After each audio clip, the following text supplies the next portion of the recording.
Welcome everyone to the Bucky call. It's Saturday, March 25th or 26th, depending on where you are. It's great to see everybody, and I'm looking forward to tonight's call. Susan, how are you? And how are you doing? What would you like to take away from today? I'm super happy to be here. I'm on emergency room call yet again, but the universe made space. I am wanting to get an increasing grasp on what Bucky had for parting words to us in Grunch of Giants. I feel like I could just read it again and keep drawing more things out of it. Manu, how do you feel, and what would you like to get out of today? I feel good. Nice. It's getting colder here, but as we're getting to fall, I'm grateful also. Really, from last weekend, I took away 3 ideas. That the definition of wealth, that is the organized technological capability to protect, nurture, educate, and accommodate the forward days of human. I repeat, the organized technological capability to protect, nurture, educate, and accommodate the forward days of human. The second idea was money is only a medium of exchange and a cash accounting system. And the third was the biggest conspiracy is ignorance. I think that was from Steve last week. And I would like to explore more on these while we get into zoom into finishing our course with the Grunch. So that's what I expect. And how do you feel? What do you expect? Hi, Manu. Thank you very much. Great to see everybody, and particularly Susan. We've missed you. Yeah. Yes. I would like to be looking forward to catching up from what I've missed last week. Excuse me, and Steve, we're getting a lot of feedback from you. Is there any chance you can mute? There you go. Oh, right. Okay. Yep. And so looking forward to today, as usual. And over to Joe. Yeah, Joe? Or is it Joe or Steve? There's Steve. Actually, okay, as Steve. I just told him to mute. Steve, how do you feel, and what do you like to take away today? I'm feeling pretty good. I'm driving, and so my daughter had a program today. She runs a ballet school, and my other daughter runs a ballet school, and they have their program tonight. So I'm driving home, and I wanted to make sure this call started on time. I'm actually minutes away from home, and probably could have, if I'd driven instead of waiting for everybody to get on. And I usually start the call at the last minute. I probably would already be home, but I'm glad we're started. There's a lot of pressure on the Grunch, on the Giants. Maybe not enough, but I think there's starting to be some cracks here. I'm listening to a conference. I don't know if you guys know who Eric Weinstein is, but he was a physicist that basically got shouted down back in the 80s because of the Grunch of the Giants in the physics industry. And there are now a lot of books coming out. I just heard a book today Fresh Air had a review about a book on the opulence of America and how we're hurting the world, and how easy it would be to raise the standard of living, get rid of poverty completely in America, and yet America has the largest segment of its population in poverty than any of the major countries in the world. And these giants are just so insidiously entrenched. And all it takes is it's just overcoming that ignorance. All it takes is you and me just saying, we're not going to play that game. That's the game we're not going to play. And I don't mean to embarrass you or anything, but gosh, you're on the forefront of this in terms of where you are in your part of the world, in terms of calling out to people, say, look, you want everything to go the way that's already gone, or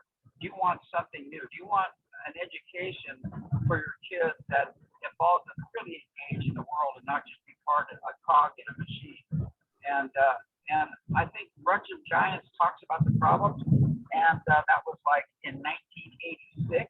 And here we are now 40 years later, and I think there are some voices like Anne, like this book on opulence, like Eric Weinstein, and there's a Sabina Hasenfelder who's also saying, hey, physics is being too squashed down. There are some crazy ideas out there. Let go of all your rigid institutional BS and let's have a talk about reality. So, maybe if Bucky were alive today, he would feel some hope. I feel some hope. I trust that you and I can make the system irrelevant just by being full of integrity, being committed to values. And I think if we look, we're going to find a community out there of people who are ready to support us. So I will say this, because this is probably our last Bucky call on Grunch of the Giants. I'll wait till the end. We'll see. Okay, so that's my thoughts for today. I'm looking forward to what you come up with. I plan on getting on my computer and joining in for the end of the call. And right now I'm going to turn it over to Joe. How are you doing, Joe? And what do you expect to get from me? I'm feeling great. I'm looking to, I was just actually in a conversation, and the conversation. Am I frozen or something? Joe? Yes. Go for it. Yeah. How Yeah, you you're frozen. How are you feeling, and what do you expect to get out of today's call? I went under I'm feeling great. on the test. Go ahead. I'm feeling great. And I was actually just in a conversation and about the idea of moral hazard, and it was kind of interesting. We were just discussing there are various problems, but once you solve one problem, that 10 more will actually pop up. And that's fine, because you know what? That's what happens when you solve problems in parts and not wholes. And so that's really it was really interesting to have that discussion when we were talking about some of the ramifications of just solving a simple, having a problem in front of us, providing a simple solution, and then all of a sudden the ramifications tend to be catastrophic.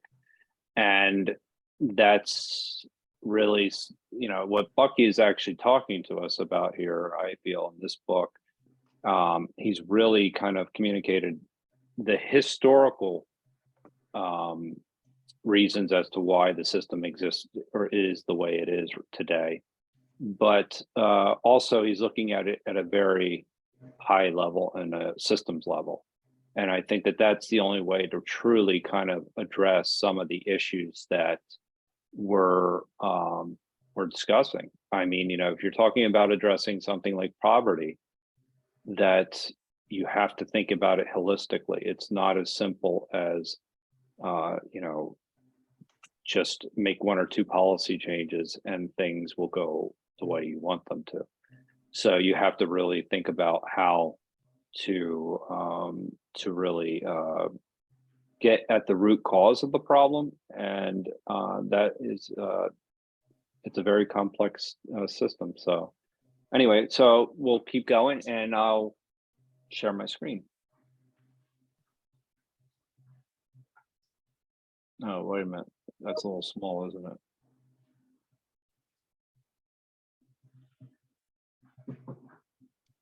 Can everybody see that? Yes. Yeah, there we go. That's a little bit better. Now here's the really tricky part.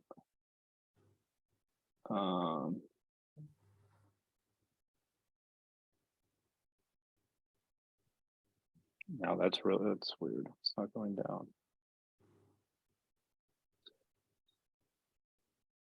Joe, if you scroll down to the last 52. I think we only have 5 pages left.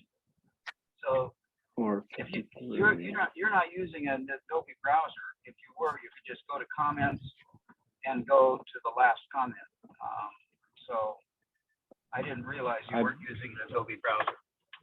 Yeah, so I think my last one is, let me just double check. If I remember, we're on page 52 or 54. Yeah, 52 sounds good. So I believe we're on 52. There should be a highlighted thing there. Good. There it we is. are. That's where we're starting. All right, good deal. Okay. I can start with the reading, and then we can alternate. Let me just scroll up a little bit so that'll make life a little bit easier. The awareness of the emergence of a new world society has been only intuitive because it is actualized only by a superficial knowledge of the overall integrated effects of an almost entirely non-sensorially contracted invisible reality of electronics, chemistry, metallurgy, atomics, and astrophysics. The epochal events of humans landing on the moon, satellite relayed instant and around the world information, and an exclusively direct sun-powered Paris to London flight are altogether reorienting world around humanity's intuitive thinking into the realization that we can now do so much with so little that we can indeed take care of everybody. So that's the idea of ephemeralization of this right there. There is a deep urge on the part of vast numbers of world youth, irrespective of their years, to do something right now about their intuition, which develops an impatience and ever more volatile group psychology. There is therefore an urge to open physical revolt even amongst some of those who do know there is a bloodless design science revolution option to attain socioeconomic success for all. The hotheads want to yield to their impatience. To those who urge us to join forces in bloody revolution, I reply as follows. Before humans could be designed to occupy it, planet Earth had to be designed. Before planet Earth could be designed, the solar system had to be designed. Before the solar system could be designed, galaxies had to be designed. Before special case galaxies could be designed, special case macro, micro universe, all its atoms and molecules, gravity, and radiation had to be designed. Before any realizable designing was possible, it was cosmically necessary to discover and employ the full family of eternally coexistent and synergistically interaugmentative, only by mathematical equations expressible, intercovarying generalized principles governing the generalized design of eternally regenerative scenario universe.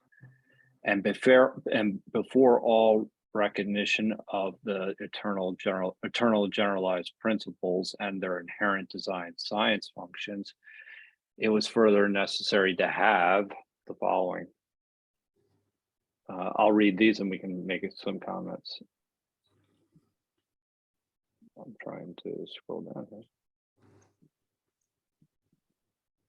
Why is that not working? All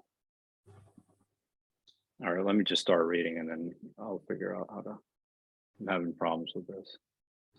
The design of an internally regenerative, radiationally expansive, and gravitationally contractive everywhere and every when complexly intertransforming non-simultaneously episode scenario universe. That's number one.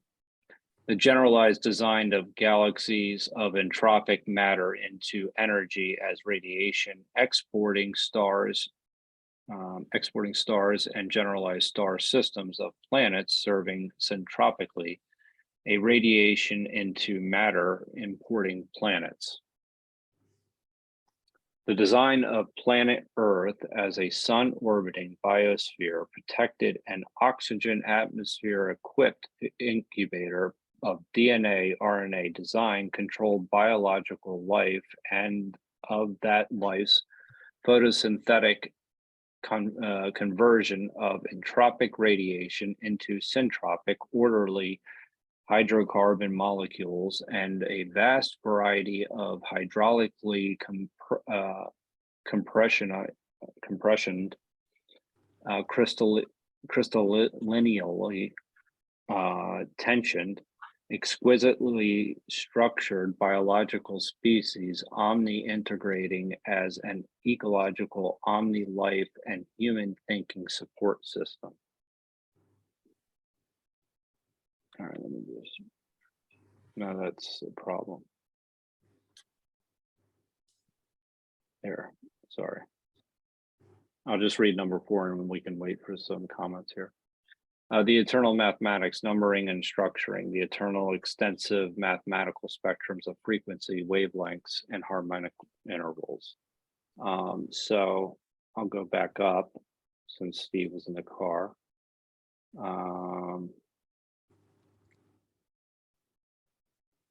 Okay, I'm here and I've got it. Okay, do you want to share? Well, it's just there's a big chunk in there, isn't there, people? Mm. I mean, let's start with the first paragraph. I mean, I'm amazed at how Bucky brings up metallurgy. The last time I heard metallurgy was in college. Nobody brings up metallurgy, but Bucky has such a holistic approach to everything. Any other comments on that first paragraph up there? If I want to comment, I just had to comment on the whole. Okay. Because I think that, getting in paragraph by paragraph just distort, the holistic expression of what you want to say. I think that, if you look at this, you think as, what is his definition of universe? Mm. And Bucky said, universe is a sum total of our knowledge. Non-simultaneous, only partially overlapping, and finite. And he talks here about us designing universe.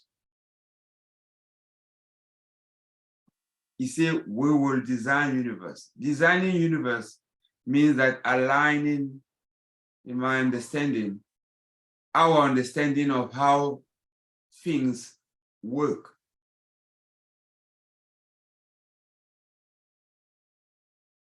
And it comes to what I think it was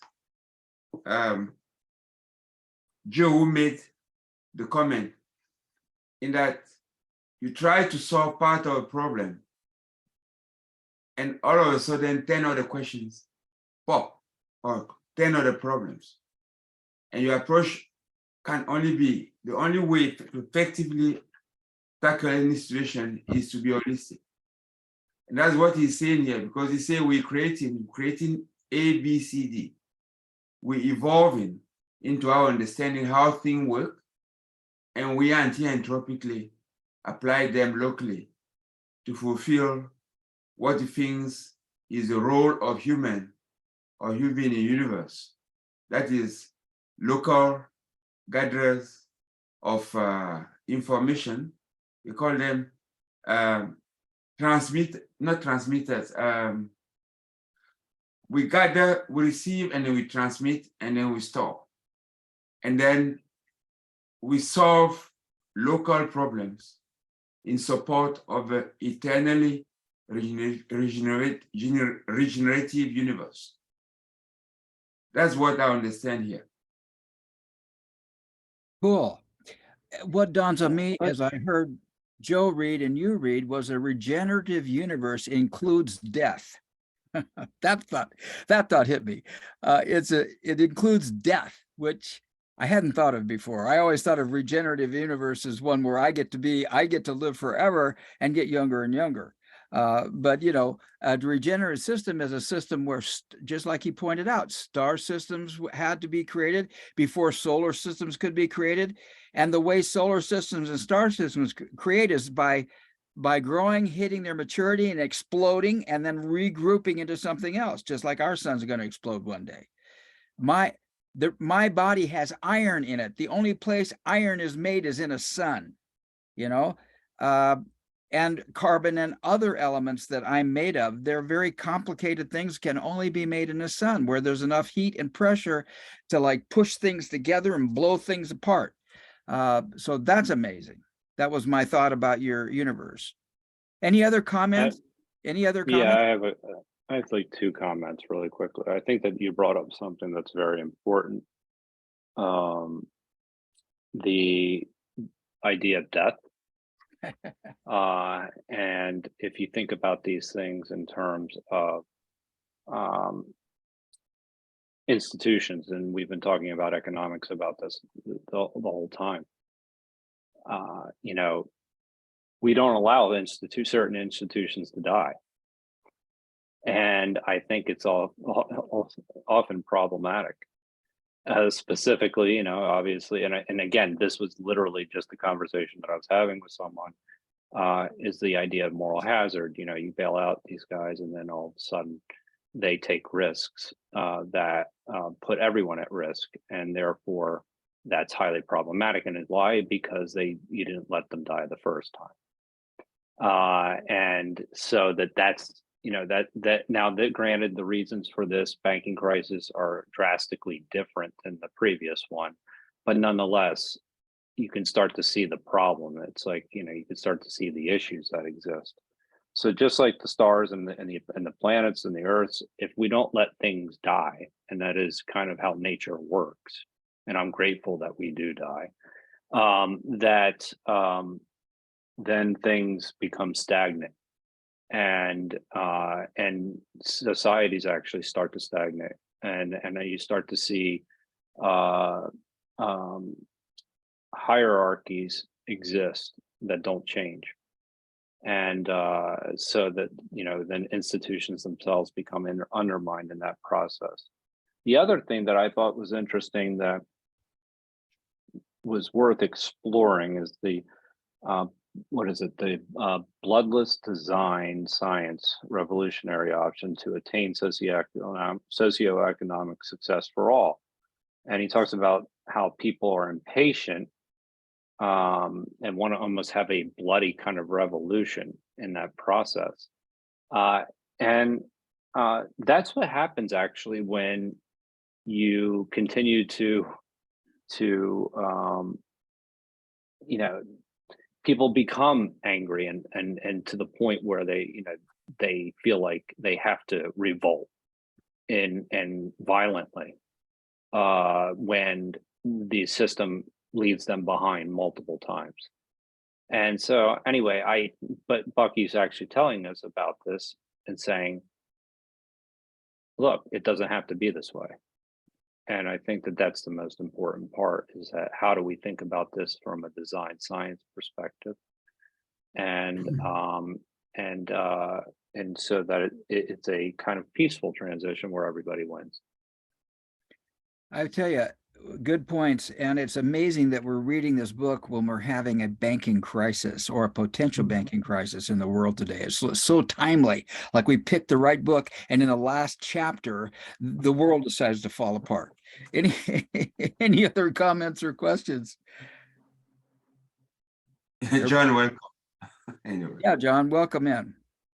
Good morning, all. I had a few computer problems, but anyway, I did manage to find you. Yeah, good for you. How are you feeling, and what do you like to get out of today? Might as well bring you in. Feeling good. Am concerned about what's happening around us. As you say, banking and finance is the house of cards about to come down. Government management of money is usually mismanagement.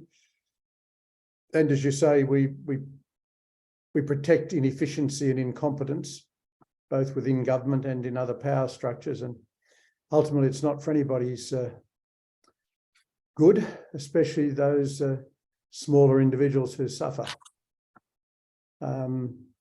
So yes, I'm looking forward to an evolution, not a revolution.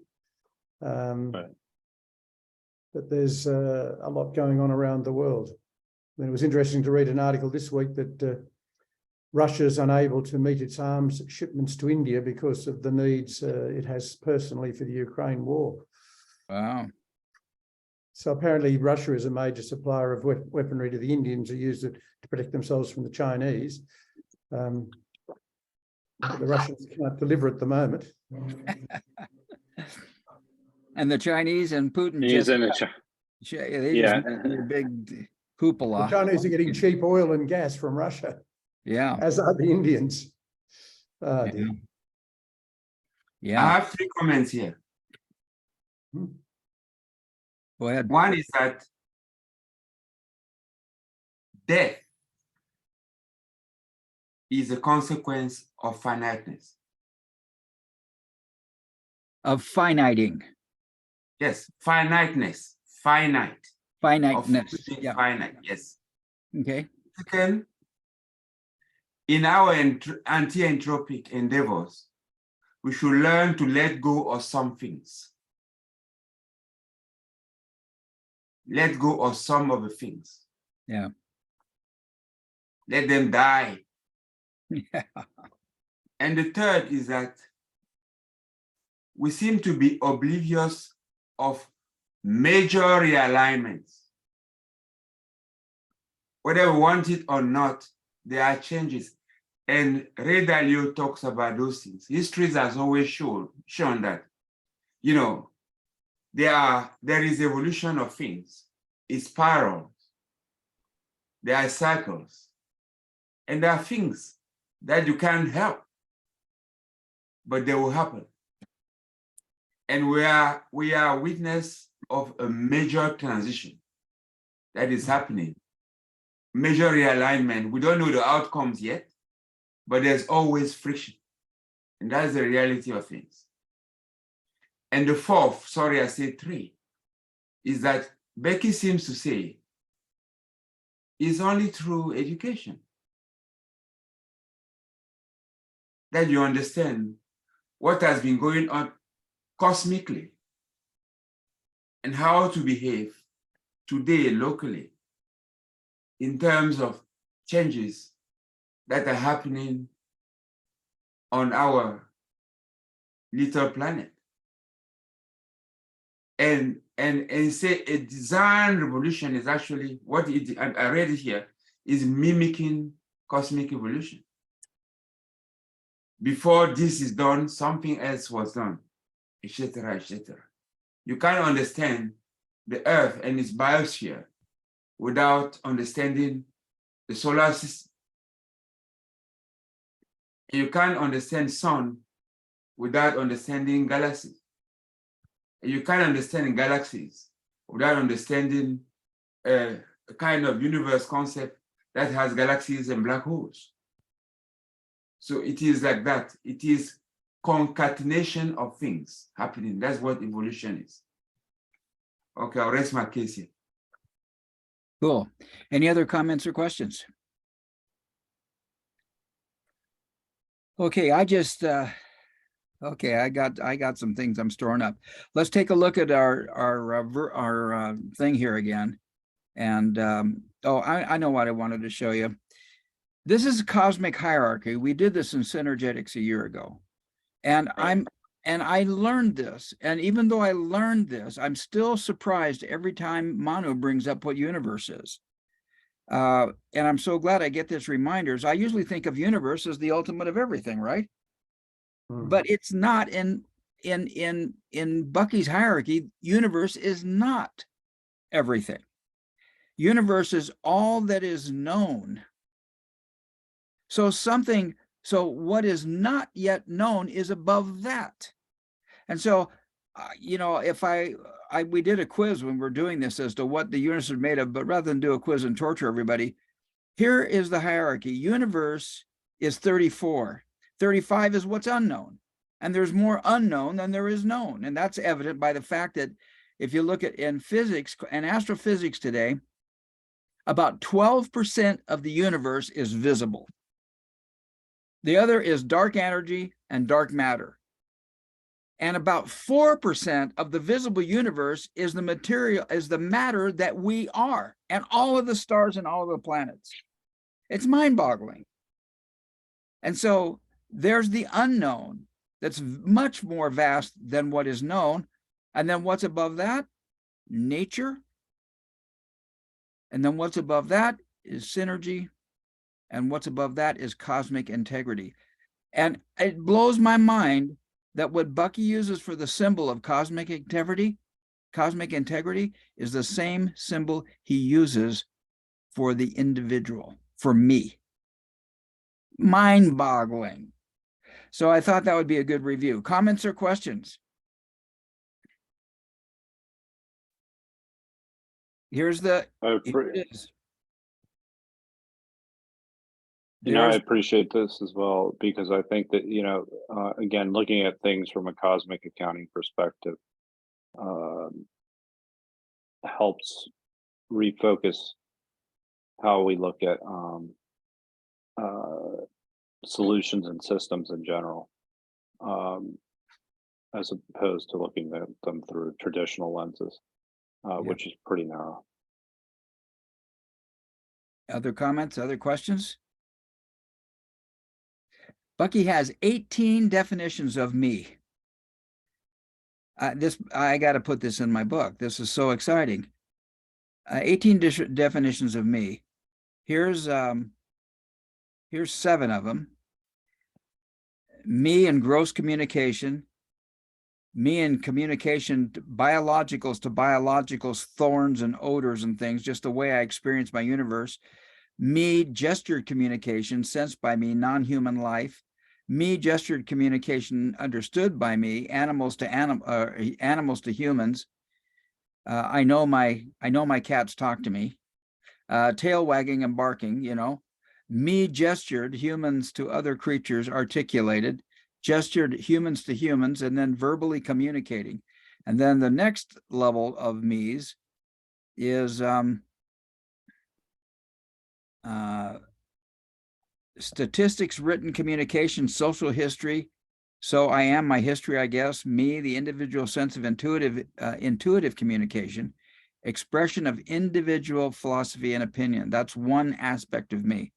My cultural me, my tribal me, my scientific me, and then my exploratory me. Anyway, that's kind of review. So we just got this first paragraph down, and then here is the before we get into this list that he proposes down here, any other comments on these paragraphs that we read? I think we should progress because the next are quite important. Okay. We're going to leave. I mean, he says such a mouthful here, right? I've got to figure out where I am. I hit everything down. Go further after the 4 points. We'll read to the 4 points. Okay, we'll go to the 4 points. There's the awareness of emergence. Now, the awareness of emergence, I saw a great thing today, and emergence was well defined. And by Sabina Hasenfelder, and I thought it was really cool. And I got it transcribed, but I'll see if I can find it later today. Okay, here's the 4 points that Joe read to us. And I just think they're worth repeating. The design of an internally regenerative, radiationally expansive, and gravitationally contractive, everywhere and everywhen, complexly intertransforming, non-simultaneously episoded scenario of universe. And of course, universe, as Manu pointed out, is all that is known. And that's kind of his definition of all that's known. And he's saying that universe was designed. There are laws, there are principles. It can express with those principles. Now, he says at least the universe is a design. Whether it was designed or not, I don't know that he says it was designed, but it's definitely designed.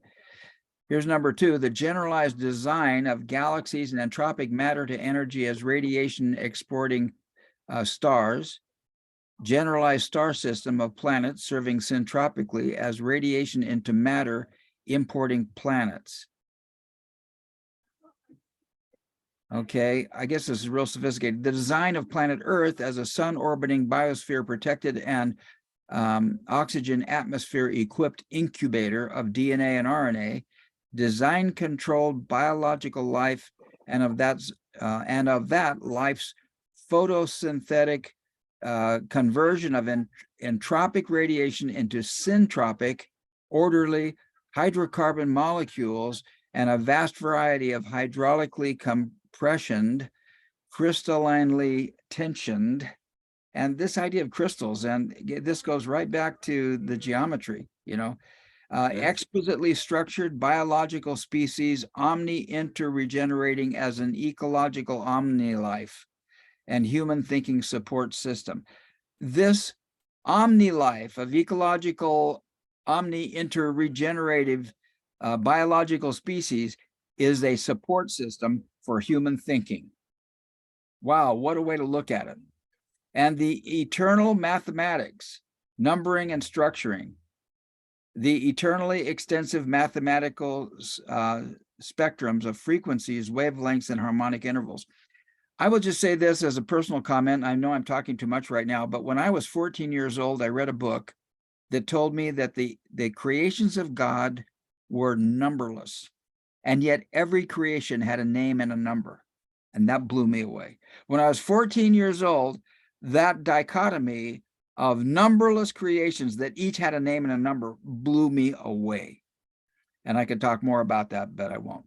Okay. See, one of the central ideas is there. I think that it's a human thinking support system. Yes. There are things, and Bucky comes over about this, that human, their role in universe is that of local support of the eternally regenerative integrity of universe. That is what the role that he that is his hypothesis. Always. And they say only do that through thinking.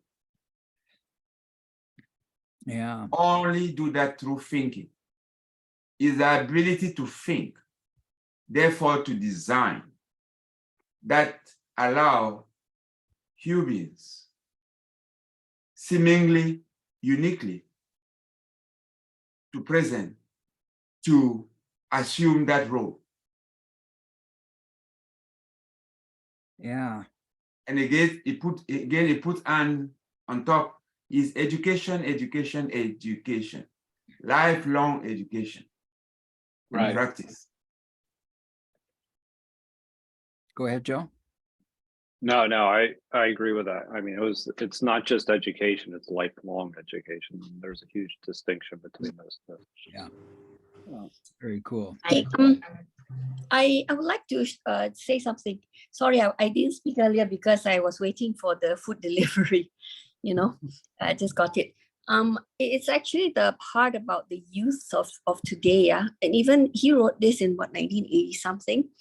And I'm beginning to see more and more of the youth of today. I'm talking about those right now in their 30s. The number of them they're now peaking, going into the peak of their careers, and quite a number of them have become influential, whether they speak in public or they're on YouTube and so on and so forth. And I realized this trend is the same in many countries in Asia already, because what's been happening is that we recently have a parent, is this young lady.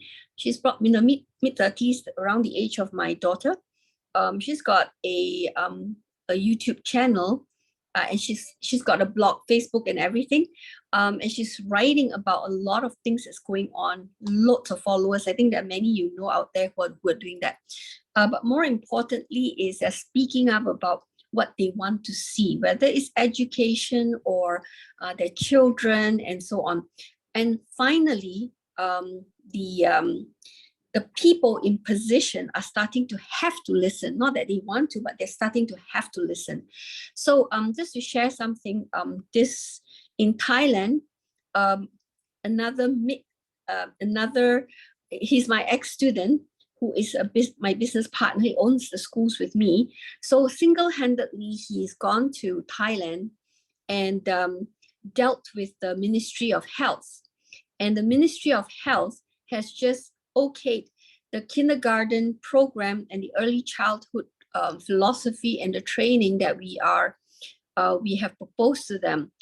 Because Thailand, the Ministry of Health, they are focusing on the non-communicable diseases, mental health and social and emotional health and so on.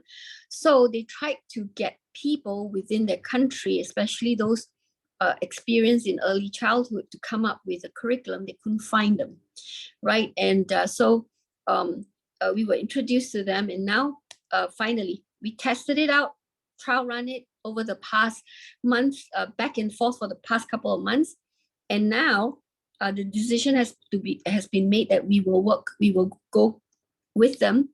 The beauty of it all is this is the commercial arm of the Ministry of Health, so they are making it viable for the people in Thailand to learn how to deal with children and focusing on their social and emotional health. Now, the issue with Thailand is that they have been very, very far behind in a lot of the latest thoughts, the latest practices from especially the West, yeah, because the West is a lot further forward dealing with people on social and emotional well-being area, right?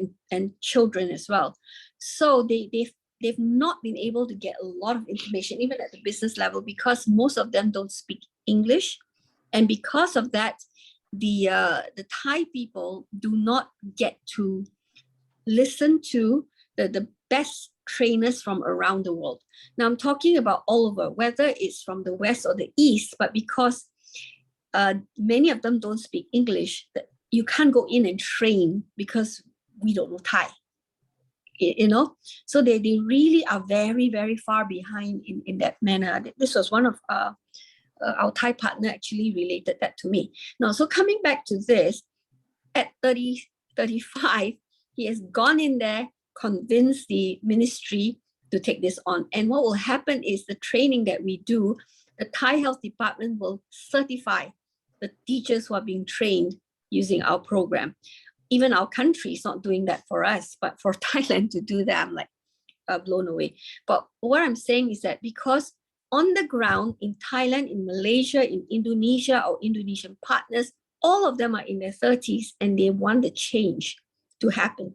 Even the way they work, the way they buy property and so on. So and he wrote about this in 1980 something. It's just amazing that, but finally it's starting to come to pass. Thought I want to share a bit of thought on that. Sorry, can I just take on that one and ask you some questions? Sure. Everybody, for that purpose. The youth want change. They are 35. 30 to 40. Yes, they were 25 10 years ago. Or 15 years ago. They were 20. Who has taken responsibility for all the losses that have been incurred mainly by the youth? Let me repeat and clarify what I'm saying. We just witnessed a wipeout of wealth in this world in humongous proportions.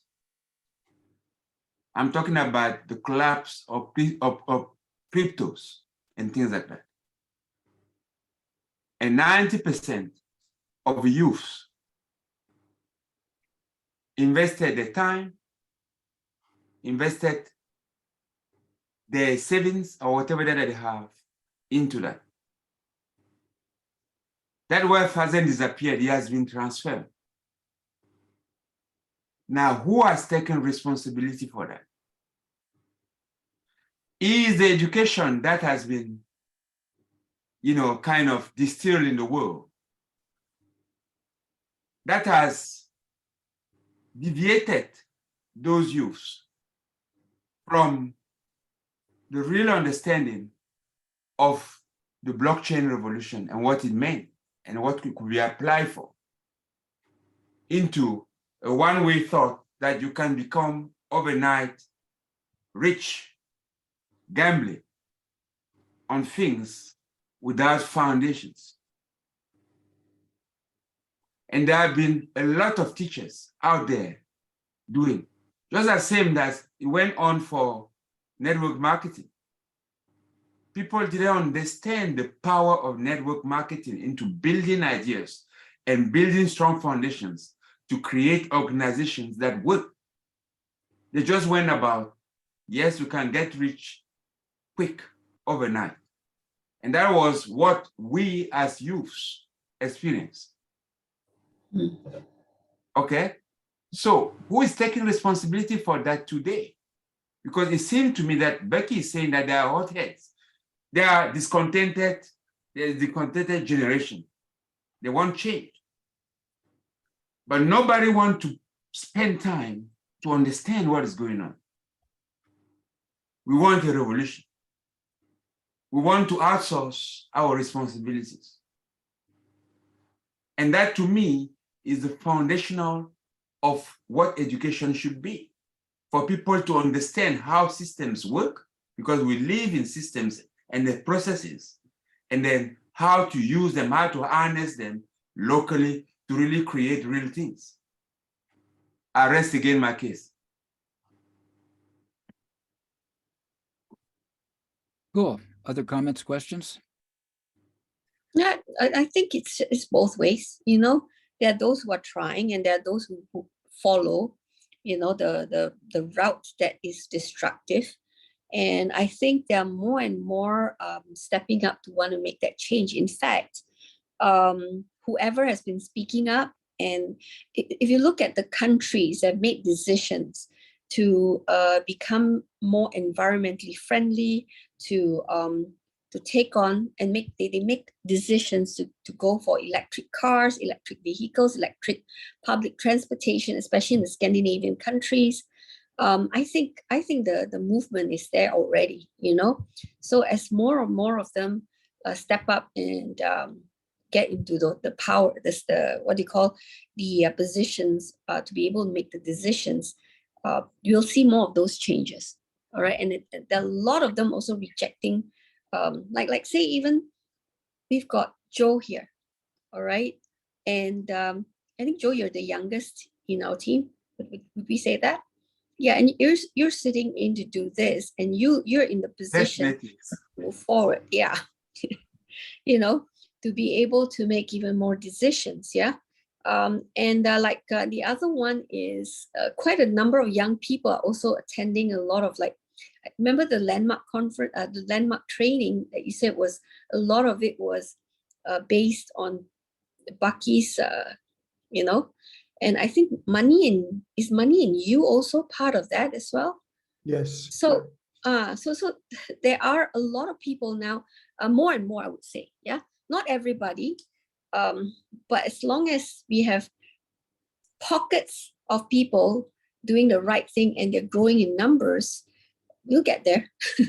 The change will happen. Yeah. I think Bucky influenced the Werner Erhard. Werner Erhard heard Bucky, said, hey, this is a message everybody needs to hear. And Werner Erhard, who founded EST and then founded Landmark, really jumped on and promoted Bucky everywhere he could and brought him to a lot of conferences. And John, you had a statement, but let me just say this one thing. Manu, you said that the youth want the change. What I'm noticing is that I think the youth see this world completely differently than anybody else see it. Social media has changed it so dramatically. I mean, right now the US is talking about TikTok and whether it wants to, you know, the guy who owns it is Chinese. He needs to sell it to American interests. I wouldn't trust it. I don't trust any of that stuff. You know, you know, we're trying to top down control social media. I think there's going to be this bubble of social interaction with the youth, And some entrepreneur, whether it's a youthful entrepreneur or an old guy like me who says, hey, I can make money here, jump in and support that.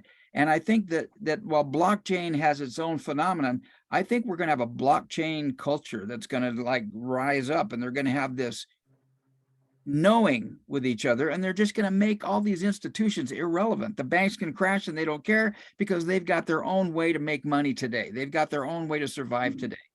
That's what I was thinking. So, John, did you have a comment that you were trying to throw in? No, I was just, well, going back to that article you sent around about the Shambhala warriors. Yeah. I identified with it. I think we are part of that. I think that there are various groups and people around the world, young people and less young people, who are increasingly aware and preparing themselves to make a positive contribution in an increasingly frightening world for probably the majority. I think the majority of the world's population feel disempowered, at risk, vulnerable, and I think there are many challenges coming. And if we successfully deal with those challenges, if we each in our own way make our contributions, and through education, others through awareness. But I think it is a time of great importance, as Bucky said, and he was speaking, what, 40 years ago. Humanity has previously managed to save itself from extinction sort of just in the nick of time. And I think he said somewhere, will we succeed next time?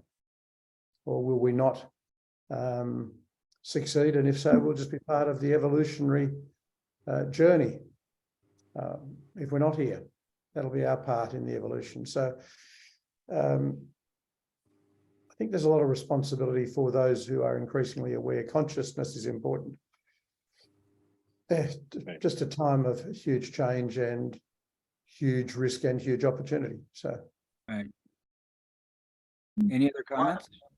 Well, I asked the question there because it seemed to me that the biggest trap, and I always think this, I'm not sure that everybody will be convinced by that. The biggest trap is to be trapped in a phase. And somebody might ask me, what is a phase? I say phase is one paradigm. And one paradigm, what is sure is that there is another paradigm that coexists with that paradigm that it will need to shift. And today, I've made this comment in regard to all the push for renewable and all these things. Yes, who will provide the base load for systems to work? What do you mean by base load, Manu? Okay, for any system, especially power system that exists, you define energy in different levels. You have what you call foundational, permanent. It has to be there all the time. You call that base load. That can only be possible with sources like nuclear, like fossil fuels, like and gas. Those are the main, because it has to be there all the time. but is that true For any longer, example, Manu? That's historically the truth, but I think increasingly it's no longer true. So we're talking about huge storage batteries. Tesla built storage batteries for the state of South Australia. The South Australian state government awarded the contract to Tesla to put in, because they were increasingly using renewable energy, they need to have large storage to meet that baseload, because you can't afford to have complete dependence on renewable energy and you have a cloudy night and there's no energy and there's a need for it. Everything from using our electric car as part of our home storage. So we generate solar, we put it into a battery at home or into the car battery of the electric vehicle, and then we draw back on it. There will be, I believe, the development in battery technology. One of my friends has just put in solar with sufficient battery capacity. It cost him about $35,000 but he's basically self-sufficient because he's got sufficient battery capacity to be able to store the renewable when it's generated and then draw on it when there's no renewable. So what I do see happening though is increasingly individual, rather than being part of a country. And as Bucky said, in his time in the 60s, 70s and 80s, we greatly extended the distance over which we could transmit electricity with acceptable load loss. So it meant you could draw on power from Hydro-Quebec to power California, or you could even draw, from Russia if they were exchanging it all across to the US and back. I think the distance had got to from 300 miles in the 60s was the distance over which they could transmit electricity. It's now thousands of kilometres because of superconductors and all sorts of other things. But if we have got the battery technology and the batteries to store the renewable and draw on that when the renewable's not there, and increasingly transmitting, I mean, there's a huge renewable energy source in North Africa. I saw an article on it some time ago, which, is constant sun. And then they've got ways of storing it and they ship it to Europe. So we will move power, we will become more interdependent over greater distances. But you're right, without that ability to store the renewable in substantial quantity, you need traditional generators to meet the base load. But I think that's changing. And we may see the case in the next 20 years where, in fact, I forget the percentage of homes in Western Australia is with solar, but it's huge. It's huge. I think it's well beyond 50%. I think it might even be way above John, that. can I ask you 2 questions? Yep. And before I ask the 2 questions, I want to make a precision. I never say that I say in energy structure, there's base load, there's min-merit, and there's peaking, at least. Mm-hmm. But let me stop there and first ask you a question. 2 questions. What happened to Germany? What happened to Germany? Just now. When the Russians cut off the fuel. Second question. That is the first one. What is the percentage of renewable in per households in Germany? If you can give me your comments on I those know 2. that Germany was really adversely affected by the cutting off of energy from Russia, but to what extent had Germany been investing in renewables and in the storage of renewable energy in the lead up to that? So certainly we're going through a transition and technology is improving. The technology for renewable generation and storage is improving. And there certainly is a need at the moment for traditional energy sources while we increase the generation of renewable energy and improve the storage of it. So, okay, let me comment on this one, on that situation of Germany. Yeah, somebody's Before just Angela Merkel move out, left power, Germany was the leader of all industrial countries, all industrial countries in regenerative. Mm-hmm. Today, Germany is on the brink of bankruptcy from 2 things. There's no sun in winter. Mm-hmm. And even at a time when there's wind, there's no wind, it can happen. Second thing, Germany you can't eat in the world without Germany. Let me explain again. All fertilizers, Germany is the leader in the production of fertilizers, together with Russia and Ukraine. Yes. Yeah. And they use the Haber-Bosch system. Haber-Bosch system depend on constant energy to transform whatever element that are abundant into something that is usable in the form that is a fertilizer. Mm-hmm. Going to go in this year is not going to be long. We are heading into a food crisis of epic proportions. Mm. It is coming. Mm. But maybe that's exactly chaos we need to have people stop relying on extractive fertilizer technology and start moving back to locally regenerative systems. Okay, but that is what you call now timing, Susan. Oh, And the time required Yeah, to build to build knowledge. I can't bank. If Australia belonged to me, I can't bank the future of Australia only to say it is renewable. Reality is that it's going to be a mix. The reality is, did we find the right use of fossils, of fossil fuel? Is it not our misuse of fossil fuels rather than to say fossil fuels is the enemy? You get what I'm trying to say? We all have this earth. Fossil fuel are earthian. Now, we have locally the ability to think, and we learn by progressive experience of those faults.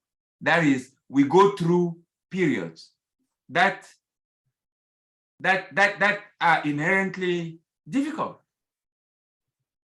you know, to experience, then lack, thought, feedback, correction.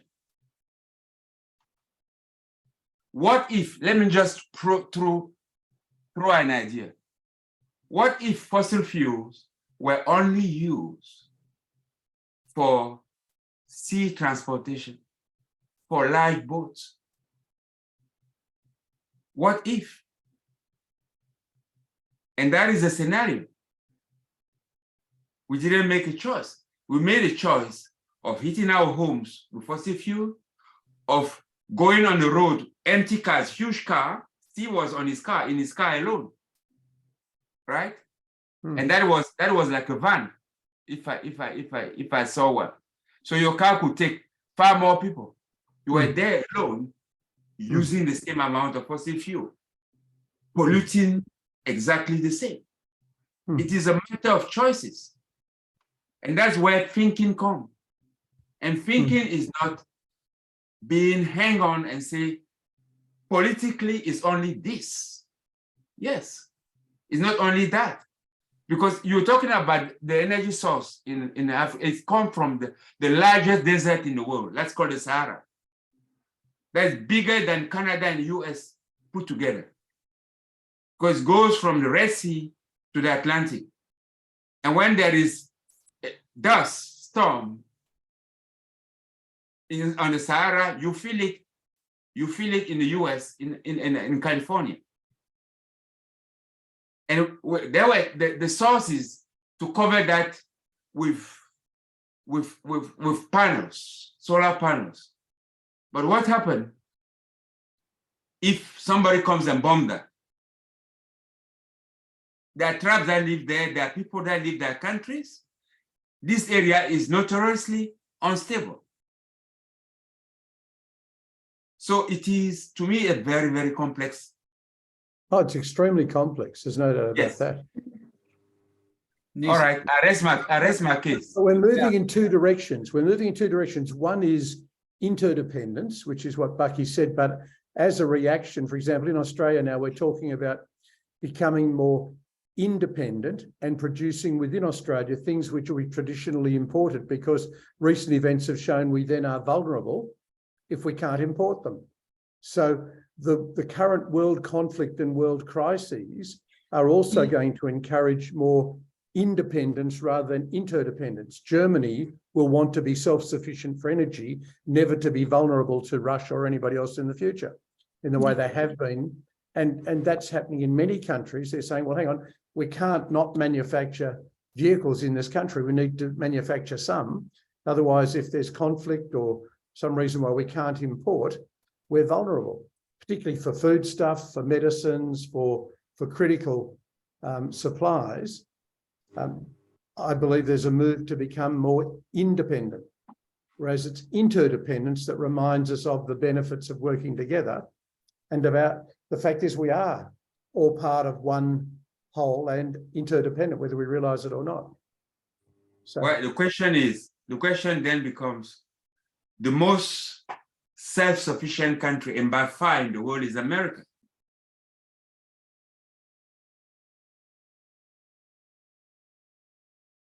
We'd be really Why so is America? all own chickens. If we all, Sorry, if what was every that, family Steve? in America had No, their I own mean, chickens, if we'd be there great. is, amongst all countries in the world, a competition to see who is self-sufficient for the longest time, it would be, without question, the US. US has everything to live.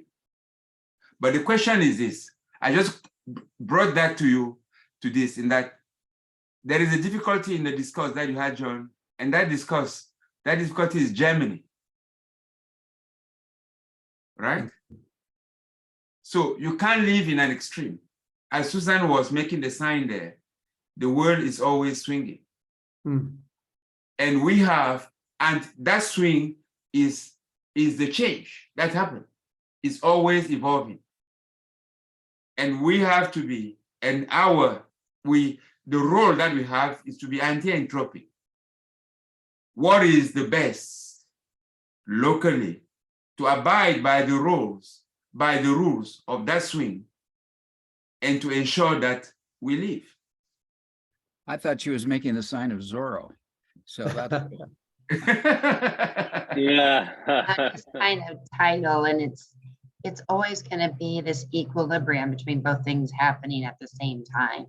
So the interdependence and the independence, they're two sides of the same coin. And I love, Manu, that you really brought it to us that these are not things that are opposite. They're things that must coexist.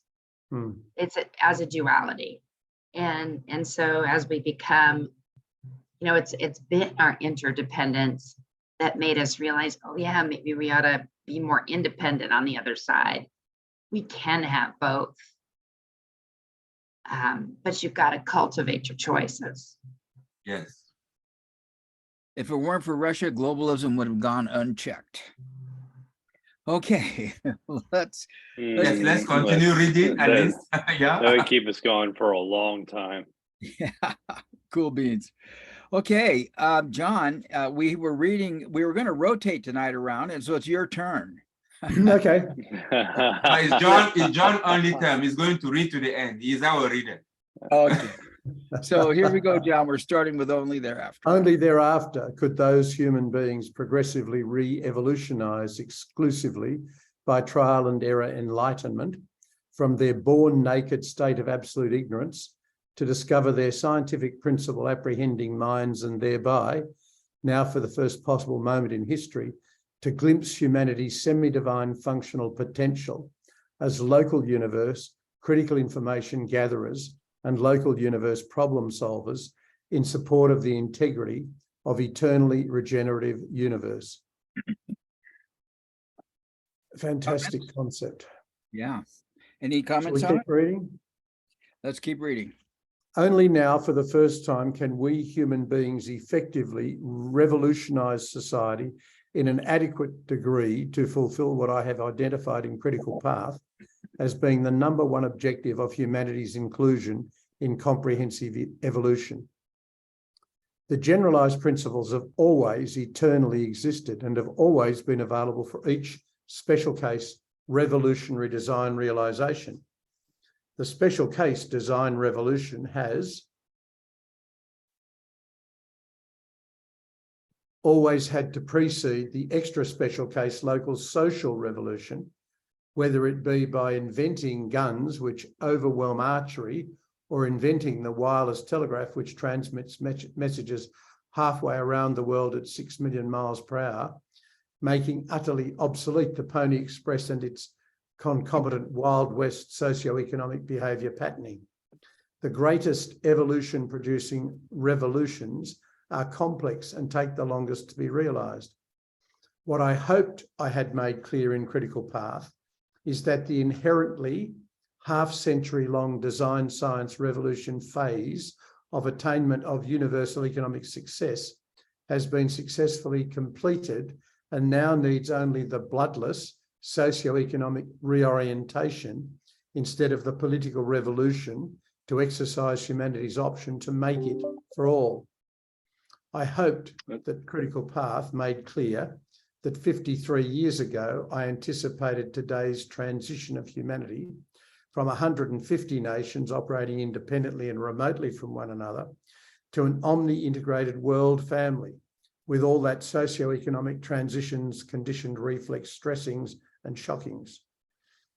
I hoped that Critical Path made it clear that the world data integration I initiated more than a half century ago has kept growing into a comprehensive record of the invisible design science revolution, being achieved only by ever more performance realised for ever less energy, weight and time units invested per each increment of accomplished living refunctioning, and that more than a half century ago, I reduced my design science, human environment augmenting structures and technologies to full-scale physically working demonstrations of their advancement of technological advantage to economically accommodate and around the world pulsatively deploying and converging kinetic society. Any comments or questions before we continue? I heard Joe had, I Um, don't know, wanted to say something. Yeah, I was just actually going to put it out there to the group where he was talking about universal, universal economic success. I don't know where he said that actually. I know he did. Well, that's what I'd written down. But I Just think what he's basically saying how is to that, achieve, yeah, just how to we are achieve already, it. And go ahead. yeah, I'm sorry to interrupt you, Joe. Go on. No, go right ahead. I'm done. I was just going to say what he's saying here is that we've already achieved critical mass in terms of information, in terms of knowledge, and that bloody revolutions are no more necessary. Although, you know, the type 1 is very active currently, it is not necessary. We can, and then it asks the question, there's a question there of choice. Today we are in a position to choose. What do we choose? And that's where the individual final examination is. What do you choose? Everything is out there. You can understand it. What do you choose? Do you choose weaponry or living ray? Right on. Let's continue. Okay. Want me to resume? Yes, please.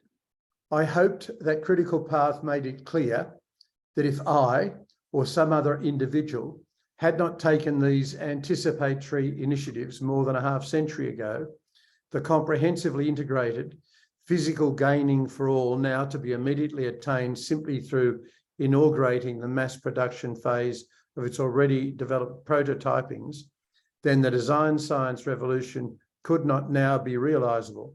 It would take another 50 years to do the Critical Path work, and we now have only 50 months within which to exercise our option to convert all earthian industrial productivity from killing-re to living-re products and service systems. 50 months, well, we've failed that one badly. I hoped that Critical Path made it clear that lacking the accomplishment of the design science revolution, while also undergoing the transition into a one world amalgamation of humanity, which we are now experiencing, humans would have been catalysed only into a world around social revolution of the same bloody historic pattern of a revengeful pulling down of the advantaged few by the disadvantaged many.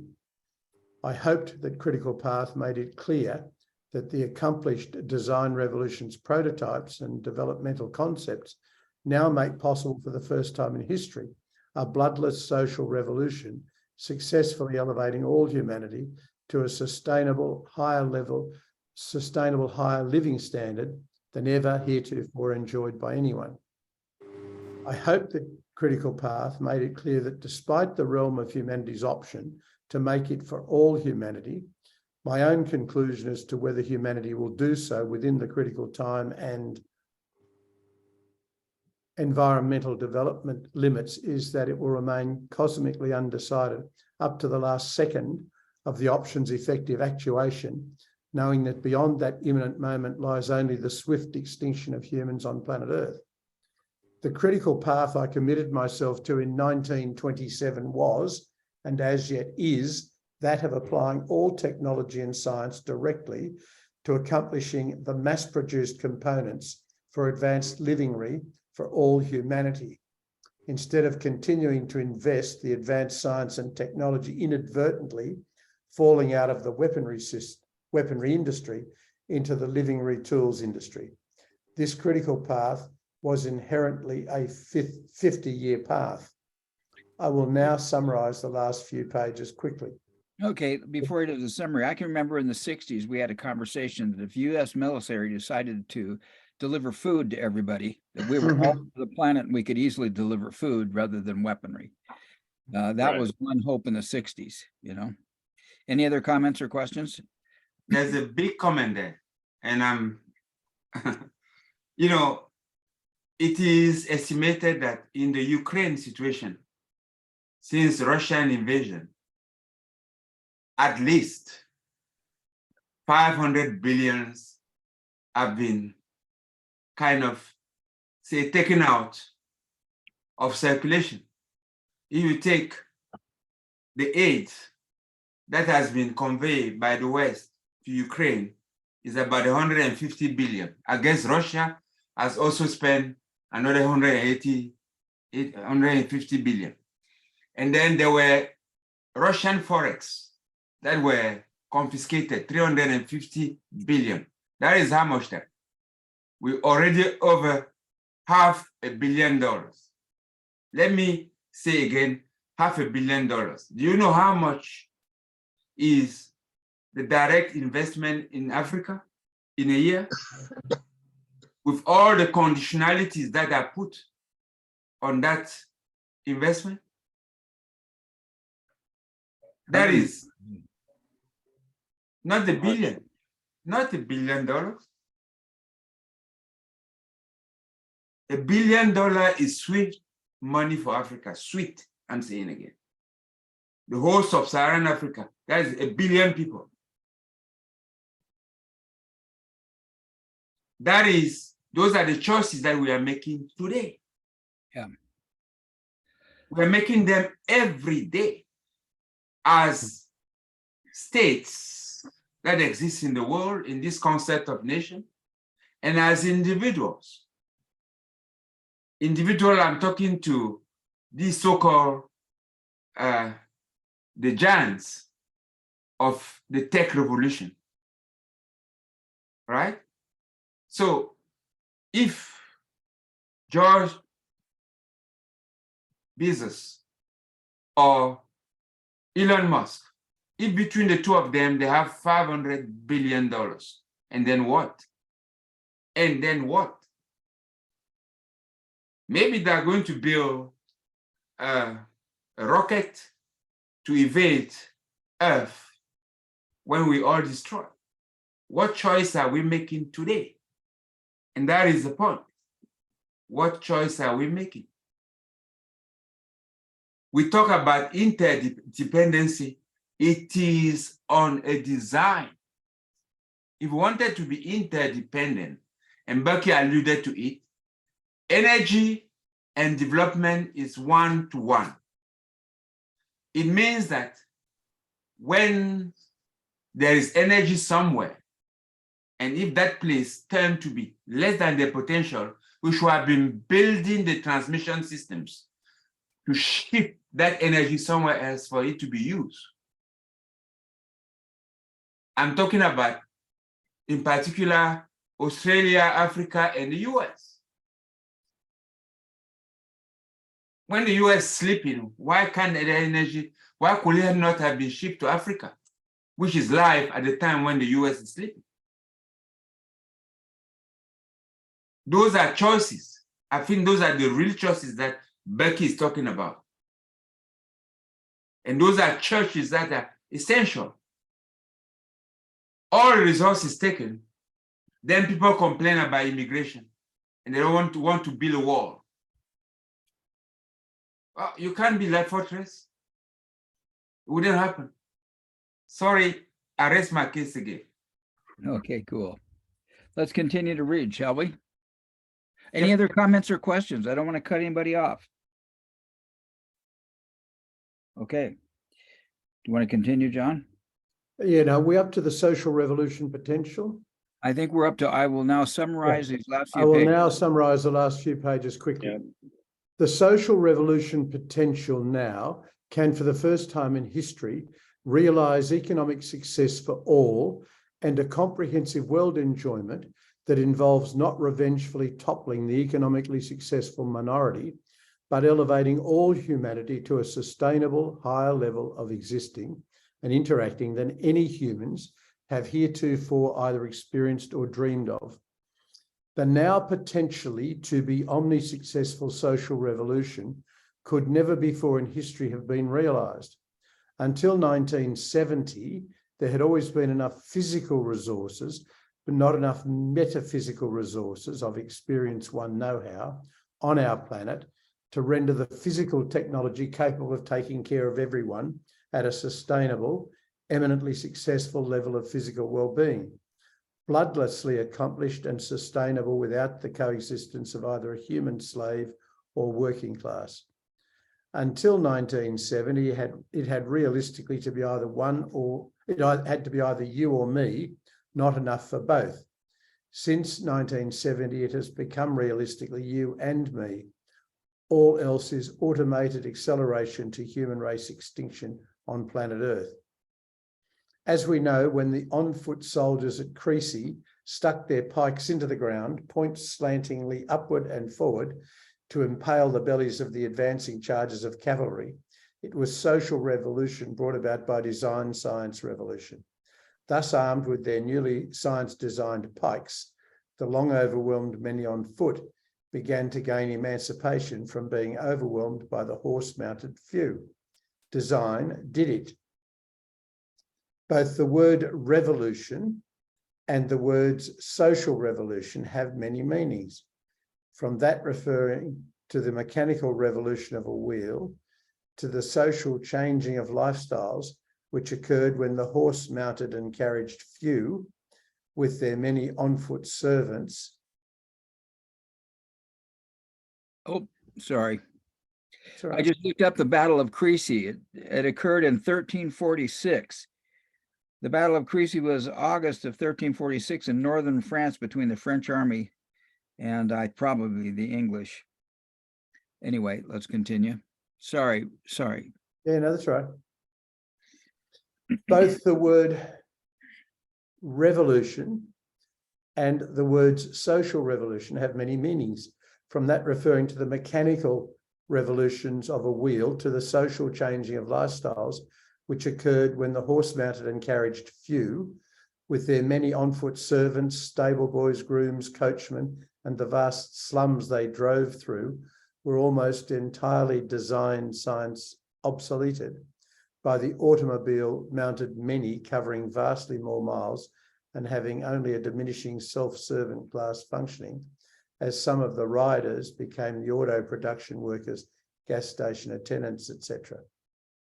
Greater justice and economic improvement for the many is not always the result of social revolution. The Europeans' guns, overwhelming of the American Indian bow and arrow weapons, was in most ways a retrogressive social revolution implemented by design science revolution. It is always the design revolution that tips the social scales one way or the other. However, sum totally, the combined design and social revolutions ultimately favour the many. Between 1900 and today, 60% of humans in the USA have attained a standard of living far in advance of. Oh, go on, Steve. I know. I fell asleep. I was taking notes on something. Thank you. Those of the greatest potentates of 1900, while concurrently doubling the lifespan of that fortunate 60%. Never before in all history have the inequities and the momentums of unthinking money power been more glaringly evident in so vastly large a number of now literate, competent, and constructively thinking all around the world humans. There's a soon to occur critical mass moment when the intuition of the responsibly inspired majority of humanity, in contradistinction to the angered Luddites and avenging Robin Hoods, faced with comprehensive functional discontinuity of nationally contained techno-economic system, will call for and accomplish a world-around orientation of our planetary affairs. At this critical moment will occur a realisation by the responsibly inspired majority that the adequate capacity of the invisible technology to sustainingly support all humanity depends on all the resources, physical and metaphysical, being always and only employed for all the world around humanity as a completely integrated techno-economic system operating entirely on its daily income principally of sun emanating energy. The integrated world techno-economic system purpose is in contradistinction to a union of 150 autonomously operating nation states, as with the United States. All this can now be comprehensively Commonwealth accounted in time energy work units. All this can provide regenerative initiative, accommodating access of human individuals to the ever-multiplying Commonwealth techno-economic facilities. The degree of individual initiative computerised access to the Commonwealth facilities will be predicated on the demonstrated performance and sustained integrity of the individual's ever forwardly anticipatory designing competence. I have now been a deliberate half-century fused inciter of a cool-headed natural gestation rate-paced revolution, armed with physically demonstrable imagery, levers with which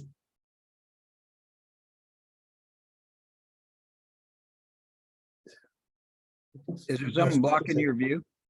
hang on, I've sort of lost it into overwhelm. Just a second. Too many long sentences. Armed with physically demonstrable living levers with which altogether to elevate all humanity to realisation of an inherently sustainable, satisfactory to all, ever higher standard of living. Critical threshold crossing of the inevitable revolution is already underway. The question is, can it be successfully accomplished before the only instinctively operating fear and ignorance precludes success by one individual, authorised or unauthorised, pushing the first button of chain reacting all buttons, pushing atomic race irradiated suicide? The only happily promising recourse of each human individual is to our highest intellectual faculties and their mutual ego-deflated, unselfishly loving preoccupation with comprehensivity and our employment of the most powerful tools of all. Let's pause right there. Any comments or questions up to this point? I'm going to check. Maybe I'll do it with, we'll all look at it together instead of just me making an arbitrary thing. So like, look, this is the second to the last page. He's going to start, and there's the last page. We have these 7 points to make, and I guess we can probably make them tonight, but I almost would rather make them next week and then have a conversation about where we want to go from here. If we finish this off tonight, we'll be done, and then we can just start up next week and say, okay, we're going to have an open discussion. But it'd be really nice to finish off, to start the discussion with these 7 points, and maybe we could do them now and then repeat them later. So I think that's fair enough, Steve. Do them now and repeat them. We'll do them now and repeat them later. I suggest one thing, because there is one paragraph that to me summarizes everything. Okay. The one that says critical, the last one that John read. Or Critical threshold crossing. Yes. Of the inevitable it is revolution. important. If we don't discuss that now, we might lose that momentum. I think this is absolutely critical. Actually, I would like to see us go through the summary again next week. Yes. Okay. Because I think there's so much to Yeah, there is. Right. Okay, we can. What about this paragraph I mean, only instinctively operating fear and ignorance. You know? Preclude success. Yeah. I think it summarizes all of the arguments that we had today, in my opinion. Yeah. And, you know, it's not only summarizes, but like the apex of the issue that we have today. We Yeah. can, what are we choosing? Hmm.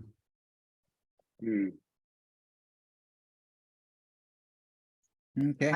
One of the things that's coming up for me is, and this is not to take away from the idea that I could be, or America could be so damn selfish that we disadvantage the rest of the world.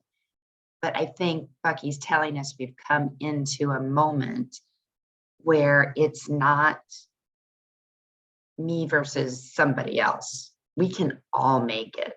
And I think of other resources where, like, I can never be sick enough to make somebody else well.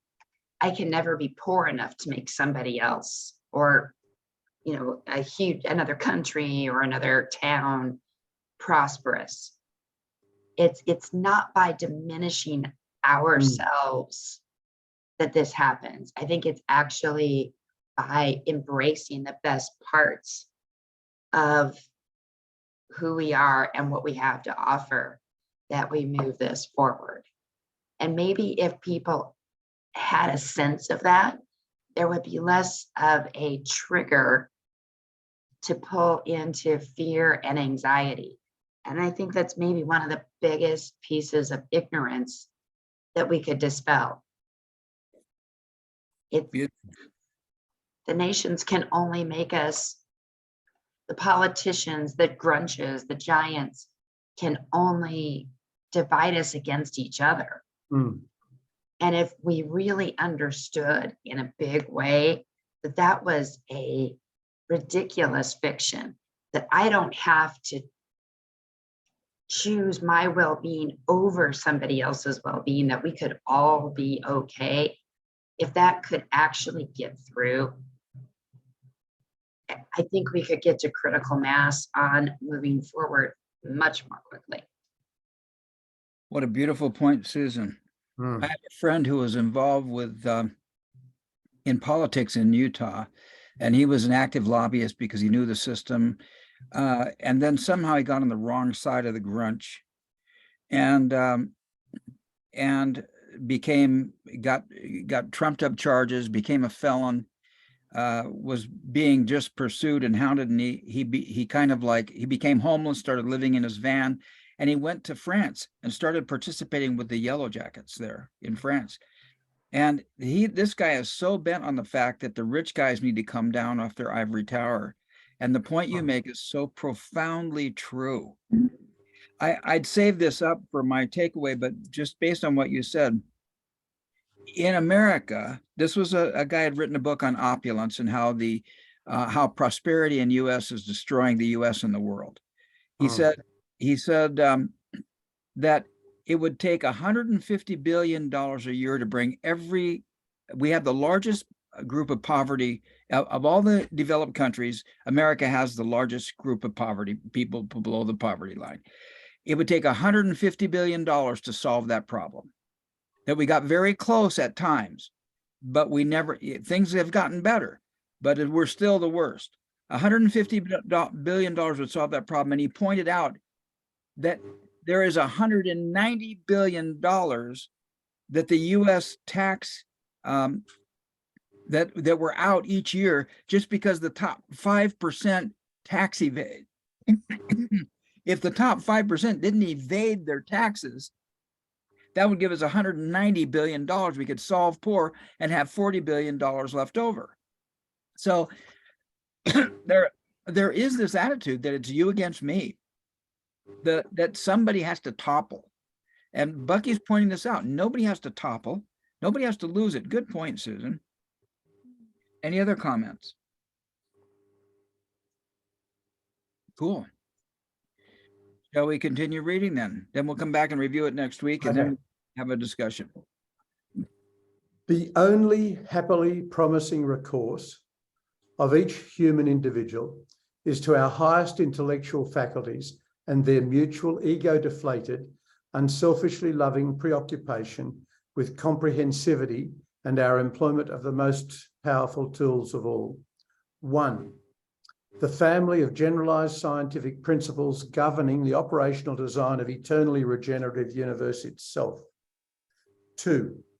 Comprehending and effectively employing synergetics with the books Synergetics and Synergetics 2, presenting the comprehensive, omni-imageable mathematical coordinate system employed by nature, thus avoiding the mentally debilitating vast majority of humanity excluding quasi-mathematical coordinate system employed by present-day science.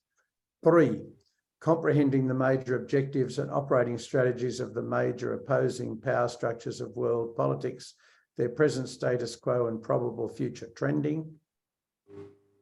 Sorry, there we go. 4. Comprehending the fundamentals of economics of wealth versus money, of the principal features and functioning of industry, banking and securities. 5. Comprehending the educational system in general, as well as the discovery of the shortcomings of science, engineering and education in general. Synergetically comprehending what it is all about as propounded in Critical Path and this book, Grunch of Giants, and discovering what our options are to confront imminent race disaster. And 7, the individual discovery of God by a vast majority of human individuals, not the discovery of religions, but the discovery that each and every individual has an always instantly open, non-intermediary switchboard authority to contend with, no interference of any kind, direct hotline to God, the weightless, non-physical communication occurring teleologically between the differentially limited, weightless, non-physical, temporal, special case mind of the individual human, and the comprehensively integrated macro, micro, unlimited, weightless, eternal, generalized mind of God. And that appears to be the end of the book. Yep. Beautiful. Good job, John. You finished it off. Yes, It's a thank bit you, hard John. on the brain at times. Yeah. Wrapping my Good, mind John. I around mean, it. we really miss you. When you were not there, we were struggling really. What That's blows right. me what blows me away is that he actually in this book, which he did not do in Synergetics, actually hyphenated some of his conceptual sentences. In Synergetics, it's hard to read because they aren't hyphenated. In this one, at least some editor, somebody stuck hyphens in there. So, I mean, here at least we have some hyphenated descriptive statements. Any other comments or questions? Well, exactly what you are saying there, that hyphenated, speaks directly to Anne. And you have no right to fail. Because what he's talking about there is education. Is really educating, embedded in what nature is and understanding what are the flows of that nature. And you say nature, you say universe is teleological, meaning that universe has a meaning. That's how important it is. Purpose. What is the meaning? What is that meaning? And we don't have it. And we count on initiative like yours. You have, I repeat again, you have no right to fail. You have no option. And we have no option not to support you. I do love the Bucky. Arrest it again. Synergetics is easy compared to Say that again, Susan. Bucky's telling us that synergetics and synergetics 2 are easy and comprehensible. Yeah, that's a funny story. Oh, cool. I maybe have to open my mind to a greater degree. Did you guys hear I sent out a link to that conference where John Denver presided in that project in Colorado. called Illumination or something. And in there, Bucky spoke at that, or they had videos of Bucky who had already passed. And I think it was a memorial to Bucky. But he had some things there where Bucky was teaching. He was trying to explain to people that he believed in God, but he didn't believe in a physical God. He believed in this generalized concept. I don't want to put words in his mouth, but that we are all fractals of God, that each of us are connected and are exactly what we want to worship. And we tend to leave everybody behind and worship something that's not real. So this idea of that we have a hotline to God. Whew, that's powerful. Any other thoughts or comments? And I agree with Manu about the fact that he supports education in general, that you can't fail. And I think you're at the right time in the right place. I hope all your fundraising is going gangbusters. And yeah, thank you very much. Yeah, before us, failure is not an option because we have no plan B, which is what happens to exit or to fail. When we stepped into this, it was literally in Malaysia, we use this expression, die must do, kind of thing. Yeah, so thank you very much, Manu and Steve on that. Yeah, whatever it takes.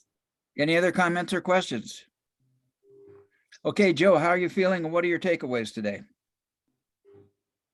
I'm feeling good, actually. I mean, going through this, the things that I've actually thought about more than anything is the work that we're doing with comprehensivity at 52 Living Ideas and going through that. And, that's kind of making Bucky accessible to the general public. And it's starting to, I think it's starting to take hold, and it'll take some time, but I think it's a very important initiative as far as educating the public on Bucky's ideas. I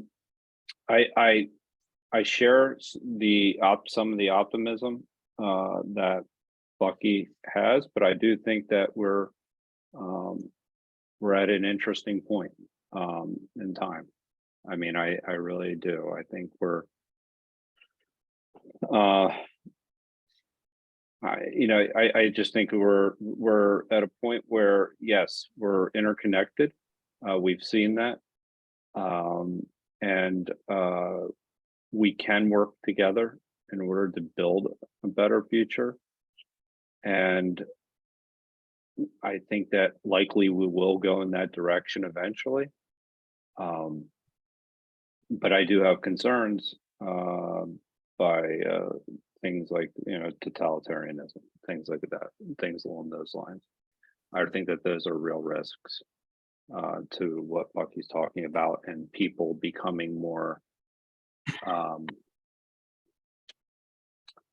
protectionist or they focused on more of a nationalistic perspective. There is that. So that's a real risk. That's something that has to be considered. I've written quite a bit down in terms of, the idea that we're at a critical mass at this particular moment in time. But I think my big takeaway really is the importance of education in this process, more than anything else. I think that's that both for the world and ourselves. So that's my major takeaway. Actually, I'm gonna stick with that, and I look forward to going through the other 7 principles again and going through this a little bit more closely next week with everybody. So Manu, how do you feel? What would you take away from today? I think that I feel good. I feel energized. I've already shared my takeaways, and if need repeating 2 things that is important: education, practice. Continual is lifelong. And if universe is teleological. If nature is teleological, then I have to contend with doing my part. Just my part. I don't have to worry too much about feeling like I'm driving the world. No. I'm playing in an orchestra and I have to do my part the correct way. Otherwise, there will be dissonance. That's my biggest takeaway. I have responsibility for myself to align with what nature wants to be and play my part. Nature will continue with or without me. But individually, I have to make the right choice. That's what I take away. John, how do you feel? What do you take away? Oh, my head is hurting from wrapping my mind around Bucky concepts. But despite all the challenges around us, I'm still optimistic and hopeful that we will work together to save humanity from extinction. I hope that we will snatch survival from the jaws of destruction. I'm just glad to be here and glad to be part of this and glad to be exposing myself to more Bucky. So a little tired, a little strained, but very glad to have been part of it. So that's how I'm feeling. Susan, how are you feeling? What do you take away from today? I'm glad that we have a session where I actually end up focused on the positive. I'm just finishing up again Oppenheimer's biography, getting ready for this summer for the movie.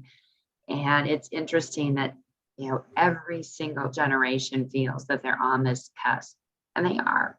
They're on the event horizon of current creation and setting up the existential paradigms for the next generation. But I had just a fun little thing that helped me to be hopeful. I was going through my day and my youngest daughter sent me a TikTok video. So I figure if it's on TikTok and I need it, my daughter will send it to me. But it was 20-something-year-old highlighting the difference in soil from this gentleman that has the chickens move over the pasture. And the little chicken coops that are on this land are solar powered. And so the really big enclosure, the chickens are moving on the grass, they're eating insects. They then graze some cows on the same field. And he can show you on his land 3% organic matter versus 0.9% in the areas where they don't let the animals. It's over 3x the amount of water holding capability. And it's like, damn, so I'm a dinosaur and I've read all these books like Dirt to Soil and Listen to Bandava Shiva. And this guy in 2 minutes uses somebody else's images, but pushes it out in a way that my daughter got in 2 minutes, what I got in 20 hours. And so maybe that's what it takes. The new ones that are closer to source, they see it differently. They move the energy differently. And I know it's partly education, but partly also maybe just enticement. Maybe we give them a sense of the fact, you know, if these young ones learn that we could all make it, maybe they help us get over that edge. And how do you feel and what are you taking away? Thank you, Susan. The first one, it was a fantastic ending to the whole book because a large portion of it was so depressing and a great end to it, actually. Yeah, very powerful. And yes, well said, yeah, John, your summary of how you felt about today. And Susan, I just want to say that you know, when you talked about earlier on, when you talked about how we can all get there and it's not about pulling anybody down, Steve, you said similar things. I think at the end of the day, a couple of things that literally have to be very deliberately included in education is actually the idea of abundance. Yeah. you know, and not, and it's about solving in a manner where you can have the things that you want rather than it's either or. As Bucky pointed out, it was you or me, and later on it's you and me. Yeah, and literally it can be you, me, and all of us. So I don't see how we cannot teach our children to have that kind of a mindset. You want to solve it from that angle, you know. And the other one I just want to share is how powerful these meetings have been. And yes, so our school now, the biosphere site, is pushing the idea of redefining pollution. So if we look at pollution and start looking at solving the problems of everything that we see being a pollutant, and if we can turn them into a resource, then we would solve the problem of Right. what is creating our natural environmental disasters, right? And the other thing that's and we were talking about, you know, fertilizing and the earth and so on and so forth, and using this extract which is artificial. So we are going on this journey now. We had a meeting recently with this young man, and we're actually now looking at getting that mushroom farming going, which will be a very nice it complements the worm farming that we're doing. So whatever is a leftover from the mushroom farm becomes food for the worms, and the worms are creating organic fertilizer. So we're working with the kids.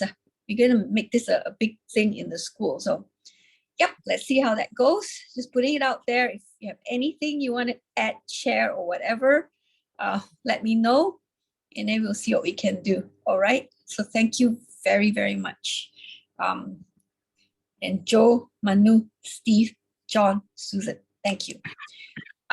Who do we have left? Joe, right? Joe, have you spoken? You have. I've spoken. Yeah, he was the first guy. John. Oh, John. John. Yeah, I've Yep. spoken. I've spoken. Yeah, John. Oh, John. Nephews? Oh, I'm sorry. Yeah, Steve, everybody's then? avoiding me sharing here. Yep. At the end. No, no, Okay. that's not true. I'm only made it up. You guys, I'm really grateful. I'm very humbled that I have the opportunity of like sending out the emails and posting the videos and keeping this going. But that's the like, this thing would, you guys are just great. I love the fact that you're here looking at the problems and looking at potential solutions. And I just am so grateful for each of your contributions here. I love this idea of nobody has to lose anything so that everybody can benefit. I just love that idea. And I honestly believe that while Joe made a comment about understanding systems, I think when each human being understands that they are the system, when I start making choices about my own life, about eating the right kind of food, and about, working the right kind of work, and, getting the right amount of sleep, when I realize that I'm the system, that solves the universal system, that solves the cosmological problem. So the solution is not going to be big choices by big people in big buildings. It's going to be little choices by little people who are walking around those buildings. That's what's so exciting to me. And when I realize I'm the system, the pipeline to God, whew, that is for a non-religious guy to send that kind of a message out, that is so very, very powerful. So I'm complete. So we'll send out an email telling everybody that next week is we're going to finish Giants, and we're going to go through it all. And then at the end, we'll have a conversation about where we want to go from there, whether we want to go back to synergetics or go to synergetics 2 or go to cosmography, whatever we're going to do. Maybe we'll do something else. So you guys be thinking about it. I'll send an email to Kelly too. He's the one who suggested that we did design discipline, and then this thing fell out of that. So we'll go from there. And does anybody know how anybody here? Now I spoke to He's Kelly. making Kelly, slow lately. progress. Oh, you did? I spoke to him lately. He's in good spirit. Oh, I can say he's in good spirit. And good. and is really taking real good care of him and of business. I congratulated Anne as Really, she's the daughter of Kelly. She's a great entrepreneur. And Kelly was very, very high spirited. We spoke for about 20 minutes, more than 20 minutes. That's good. He's to hear. happy. He's happy, you know. There are difficult days, but he's happy. He's taking it on stride. And I was very, very happy about it and for him. Yeah. Very good. Okay. Whoops, All right. we're off. Good night, everyone. What time is it by your Bye. time? By you, John? What time is it? My time, 1 p.m. on Sunday afternoon. Okay. Joe, what You time still are have, you? you still have It's good 1 time. You still having a.m. good and- sunshine, right? Last What- night was what, long Manu? and late. I'm just asking Johnny if there's still good sunshine in Perth. We've had the first reasonable rain in about 2 months overnight. Wow. It cleared up early. We went for a walk in the park. But we've had a little bit of rain, which is lovely because it was basically 2 months, more than 2 months without any rain. And I'd love- For I'd love- anybody who hasn't visited, Perth is a beautiful city. It certainly is a Very beautiful city. beautiful. Yes. Have a nice river, and life is really, I mean, it's nice. It's a nice place. I've been there a few times. And to cap it off, Joe, what time is it for you? I want everybody to 1 hear a.m. this. Oh, it's 1 a.m., which is not bad actually. If I hadn't been up to 5 a.m. last night, that's the key. That's the difference. Joe, I still have the 3 rounds to go with you. I mean, are you capitulating? What's that? I still had 3 rounds to go with you. Oh, do you want to keep going? Okay, all right. I'm going. See y'all. All right. Okay, Good night. bye. Bye. Thank you. Take care.